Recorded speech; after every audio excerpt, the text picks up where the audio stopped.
Roast of Matthew Reinthaler. I'd like to take a second on behalf of the bridal party and everybody here, raise a glass to Tim and Peach Argenti. Thank you guys for what has been and will be a fabulous evening. Thank you guys very much. And also to my second family, Barbara and Mark Reinthaler, thank you guys for last night. To you guys. For those of you who have not had the pleasure of meeting me, my name is Anthony Baccari. Matt and I have known each other for as long as we can remember. Our moms met in college, and our friendship is the product of them skipping class to do God knows what. They remained close after college, and as a result, here we are, 27 years later, best of friends. Now, being the gentleman that I am, I spoke to Chrissy and Matt about my toast tonight. I wanted to make sure I didn't cross any lines or, make them uncomfortable. As you can imagine, knowing Matt as long as I have a laundry list of things I'm not supposed to talk about. Don't worry, guys, your secrets are safe with me. But secrets do have a price, so if you want to meet me at the bar after we finish for dinner, maybe I'll let you in on a few of them. But Chrissy, I do think it's important to warn your friends a few things about Matt. I'm not going to get into details here, but I think it's fair warning that if any of you ever invite the newlyweds to your cabin or over to the city or whatnot, you should do the following. Child-proof your kitchen cabinets, your shower, your hamper, your closets, and don't leave out any Corona boxes, okay? That's all I'm going to say. Now, most people have a different best friend for each stage of their life. This is not the case for me. Growing up, Matt and I were golf and baseball teammates. We were roommates in college. Our families took vacations together. And after all these years, we too have entered a new phase in our relationship of romance. Some of you might be wondering what exactly is romance, so let me tell you a little bit about our relationship. We partake in many manly activities. It started off pretty innocent as kids.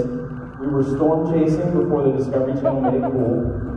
My dad used to pick up me and Matt, and we would, anytime the weather was a little, crazy, we would, it was supposed to snow on Mount Diablo. Matt and I would try to get up to the top. We wanted to be right in the middle of the storm before they shut down the road. So manly, bro. We have annual camping trips to the High Sierras, and we're really roughing it. We usually take 2 grills, a copious amount of Coors Lights, and enough firewood to burn down the Stanislaus National Forest. This past summer, we turned our annual camping trip into Matt's bachelor party. It was easily one of the best trips he and I had ever taken. It was 7 of Matt's closest friends, tons of good food, a lot of good times. You can pretty much sum up the weekend with one image. Matt, bare-chested, wearing some short pink swim trunks, in the middle of the river, chugging a Coors Light like a stone cold Steve Austin. So manly, bro.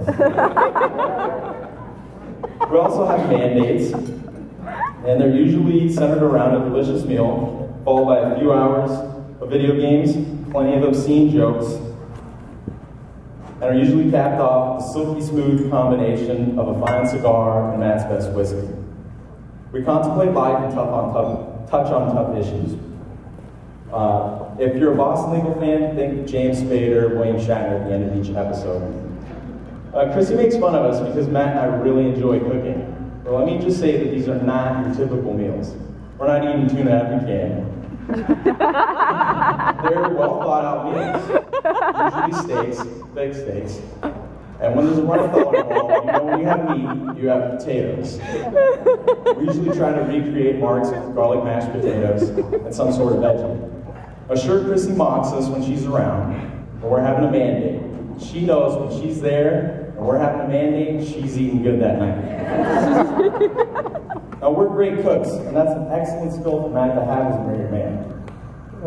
But there's another skill that we should bring up that, a skill Matt thinks he has that we should mention is his dancing. I've never seen a more rational confidence radiate from someone as when Matt hits the dance floor. I started off as a kid, At his Aunt Amy's wedding, he was breakdancing all over the floor. My mom still talks about it to this day. And in college, he would clear out the floor at some of Berkeley's finest establishments to see one. Like Elaine and Seinfeld, it appears that Matt was never really clued in on his dancing abilities. Maybe it's because he thinks he's a better dancer than us, or maybe he just doesn't care. He's just out to have a good time. Either way, we're laughing with you, bro, not at you.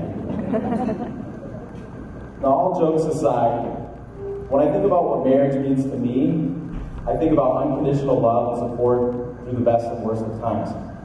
I myself have been through a lot over the past few years, and that has gone above and beyond to be there for me as a friend.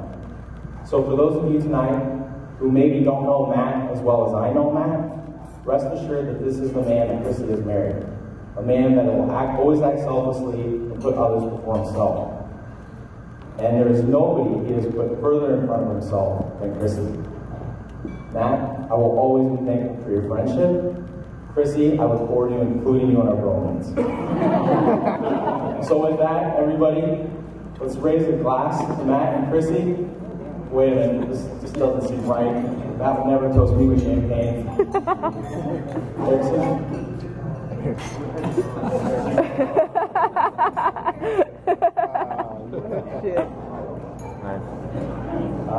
So Matt and Chrissy.